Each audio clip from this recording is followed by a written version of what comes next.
Hello everyone, স্বাগতম জনাইছো মোৰ মিনি ব্লগটোলৈ। মই শুই উঠি আজি মানে মোৰ একচুয়ালি কালি আছিলে পিৰিয়ডছৰ 3 দিন বাট কালি ইমান বৰষুণ দি আছিলে গতিকে এইবোৰ কাপোৰ চাপোৰ ধুব নহ'লে সেইটো কাৰণে আজি অকমান বতৰটো মুকলিকৈ দেখি মই মাৰ লগত মিলি গোটেই তুলি চুলি কাপোৰ এইবোৰ ৰ'দত দিলোঁ। ৰ'দ মানে কি একেই বতৰটো বেয়া হৈ আছে তথাপিও মানে আৰু এনেকৈ দিলোঁ আৰু তাৰপিছতে মই গা চা ধুই আজৰি হৈ খালোঁ ওটছ আৰু গ্ৰীণ টি।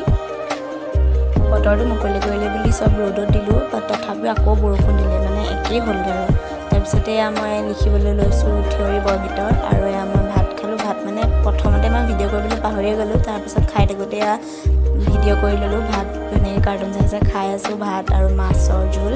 বতৰটো মানে ইমান ধুনীয়া কৰিছে, মোৰ মানে একদম ফেভৰেট বতৰ হয় এইটো। ধুনীয়াকৈ বতাহ মাৰি আছে, ডাৱৰীয়াও নহয় মানে সেমেকি আছে তথাপিও মোৰ ভাল লাগে।